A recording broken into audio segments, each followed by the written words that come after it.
આજે આપણે ધોરણ 11 BA મોસ્ટ આઈએમપી ઓબ્જેક્ટિવ લઈને આવ્યા છીએ. તો હજી સુધી અમારી ચેનલને સબસ્ક્રાઇબ ના કરો તો સબસ્ક્રાઇબ કરી દેજો અને અમારી ચેનલને શેર કરવાનું ના ભૂલતા. આ વિડીયોને પણ શેર કરો જેથી તમારા મિત્રોને આ વિડીયોનો લાભ મળી શકે. ચલો મિત્રો શરૂ કરીએ. સૌથી પહેલાં આપણને અહીંયા આપેલું છે, પહેલો MCQ આપેલો છે. એવું લખેલું છે કે ધંધાનો મુખ્ય હેતુ કયો છે? તો કે નફો મેળવવાનો. આજે ધંધાનું એક લક્ષણ કયું છે? કે સતત પ્રવૃત્તિનું સાતત્ય. જે લક્ષણો આપેલા છે હું તમને કહી દઉં, તમને ના ખબર હોય તો. લક્ષણોની એક શોર્ટ ટ્રીક ફોર્મેટ છે. આ ન જો તું પ્રવૃત્તિના વસ્તુ.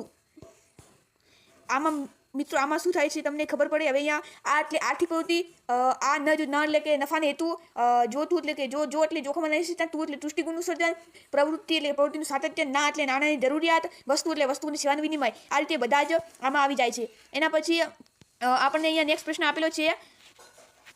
એક જ મિનિટ. અહીંયા આપણને એક પ્રશ્ન આપેલો છે, ધંધામાં જોખમ કેમ હોય છે? ધંધામાં જોખમ કેમ હોય છે?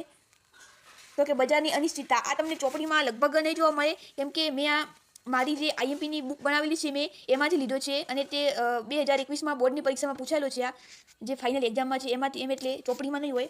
એના પછી અહીંયા આપેલું છે વ્યવસાયના 3 ભાગ કયા છે? વ્યવસાયના 3 ભાગ કયા છે? એક જ મિનિટ. અહીંયા મિત્રો થોડી મિસ્ટેક થઈ છે. અહીં વ્યવસાયના ભાગ આવતું નથી. અહીંયા વ્યવસાયના ભાગ નથી આવતું. અહીંયા આવશે આર્થિક પ્રવૃત્તિ. આર્થિક પ્રવૃત્તિના મુખ્ય પ્રકારો. આર્થિક પ્રવૃત્તિના મુખ્ય પ્રકારો એવું અહીંયા લખેલું છે કે આર્થિક પ્રવૃત્તિના મુખ્ય. એક જ મિનિટ. આર્થિક પ્રવૃત્તિના મુખ્ય પ્રકાર જણાવો. તો એમાં જવાબ આવશે, જવાબ પણ ખોટા છે. અહીંયા જવાબ આવશે કે ધંધો, વ્યવસાય અને રોજગાર. આ રીતે આવશે. એના પછી ઉદ્યોગ એટલે શું? તો કે ઉત્પાદન પ્રવૃત્તિ. ઉદ્યોગ એટલે શું? તો કે ઉત્પાદન પ્રવૃત્તિ. એના પછી પાઠ 2 ના MCQ, બેન્કિંગ કયા પ્રકારની સેવા છે? બેન્કિંગ કયા પ્રકારની સેવા છે? બેન્કિંગ કયા પ્રકારની સેવા છે? તો કે નાણાકીય સેવા છે. બેંકનું મુખ્ય કાર્ય શું છે? જમા લેવી અને ઉધાર આપવું. જમા લેવી અને ઉધાર આપવું એટલે કે રોકાણ કરવું અને ધિરાણ કરવું. થાપણો સ્વીકારવી અને ધિરાણ કરવું. એના પછી વીમો એટલે શું? વીમો એટલે જોખમોની સુરક્ષા સામે કરવામાં આવતો કરાર એટલે વીમો. એના પછી વીમાના પ્રકાર કયા છે? વીમાના મુખ્યત્વે 3 પ્રકાર છે. અહીંયા પણ જવાબ ખોટો આપેલો છે. વીમાના મુખ્ય 3 પ્રકાર છે. પહેલો પ્રકાર છે જિંદગીનો વીમો, જીવન વીમો. બીજો છે આગનો વીમો અને ત્રીજો છે માલ હેરફેરનો વીમો. એના પછી અહીંયા આપણને આપેલું છે કે જીવન વીમાના લાભાર્થી કોણ હોય છે? નામાંકિત વ્યક્તિ એટલે કે જીવંત વ્યક્તિ.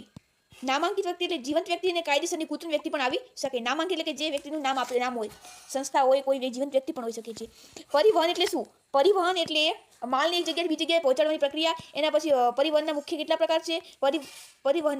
પરિવહનના મુખ્ય એક જ મિત્રો પ્રશ્નમાં ભૂલ છે. અહીંયા મુખ્યત્વે પ્રકાર લગભગ ફિક્સ નથી, પણ એક છે માનવ બળ દ્વારા સંચાલિત, બીજો પશુબળ દ્વારા સંચાલિત, ત્રીજો હવાઈ માર્ગ, ચોથો રસ્તા માર્ગ અને 5મો દરિયાઈ માર્ગ, 6થો પાઇપલાઇન દ્વારા વહન. આમ કુલ 6 પ્રકારના જે હોય છે. અહીંયા આવશે 6 જવાબ. મિત્રો અહીંયા જવાબ આવશે 6. અને પરિવહનના મુખ્ય પ્રકાર આવશે નહીં. એના પછી વેરહાઉસ એટલે શું? વેરહાઉસ એટલે માલ સંગ્રહ માટેનું સ્થળ. વેરહાઉસનો એટલે કે વખારનો બીજો શબ્દ અહીંયા વાપર્યો છે, વેરહાઉસ. આમાં પણ પૂછાઈ શકે છે આવી રીતે. વેરહાઉસના પ્રકાર કેટલા છે? તો અહીંયા વેરહાઉસના પ્રકાર આવશે માલિકીની દ્રષ્ટિએ, જકાતની દ્રષ્ટિએ અને ઉપયોગની દ્રષ્ટિએ. એના પછી આગળ છે સંચાર એટલે શું? માહિતી આપવી અથવા લેવી એટલે માહિતી સંચાર.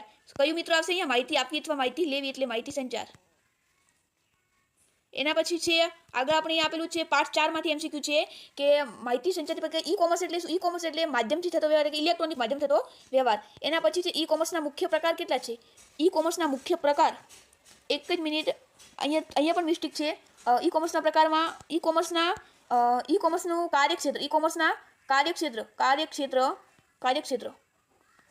કયું છે? ઈ કોમર્સનું કાર્યક્ષેત્ર કયું છે? તો કે B2. તો તેમાં જવાબ આવશે મિત્રો B2B અને B2C.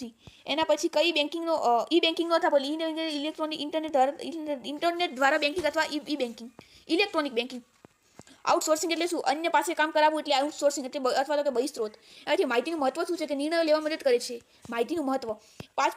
પાંચમો પાર્ટ એમાં છે એકલ વ્યવસાયી એટલે શું? એક વ્યક્તિનો વ્યવસાય એટલે વૈયક્તિક માલિકી. એકલ વ્યવસાયનો મુખ્ય લાભ કયું છે? કે ઝડપી નિર્ણય લઈ શકાય. એકલ વ્યવસાયનો ગેરલાભ કયો છે? કે મૂડીની મર્યાદા રહે છે. એના પછી એક પ્રશ્ન છે, એકલ વ્યવસાય ક્યાં યોગ્ય છે? કે નાના ધંધામાં યોગ્ય છે. એકલ વ્યવસાયનું ઉદાહરણ આપો તો કરિયાણાની દુકાન. એના પછી અહીંયા આપેલું છે વ્યવસાયના મુખ્ય હેતુઓ જણાવો. તો વ્યવસાયના મુખ્ય હેતુઓ 2 છે, આર્થિક અને સામાજિક. એના પછી આગળ આપેલું છે સામાજિક હેતુઓ જણાવો. તો કે ગ્રાહકોને સંતોષવાનો હેતુ. ઓપ્શન નંબર એ. એના પછી અહીંયા આવશે 28 નંબરનો જે નફો કેમ જરૂરી છે મિત્રો? નફો કેમ જરૂરી છે? વ્યવસાયનું અસ્તિત્વ ટકાવી રાખવા. પછી એના પછી અહીંયા છે ધંધાનું કાર્યક્ષેત્ર કોના પર આધાર રાખે? બજારના વિસ્તાર ઉપર આધાર રાખે છે. કોના પર મિત્રો? બજારના વિસ્તાર ઉપર. એના પછી અહીંયા લાસ્ટ MCQ આપેલો છે, ધંધાના પ્રકાર કેટલા છે? ધંધાના પ્રકાર મિત્રો આ એક પ્રશ્ન ખોટો છે. આ પ્રશ્ન આવતો જ નથી અહીંયા. આ પ્રશ્ન કેન્સલ છે. એના પછી શોર્ટ ક્વેશ્ચન એટલે કે ગુણના માત્ર જવાબ આપવામાં આવે છે. એ પ્રશ્નો તમે અહીંયા IMP લીધેલા છે, જે જાતે સોલ્વ કરી દેજો તમે ચોપડીમાંથી.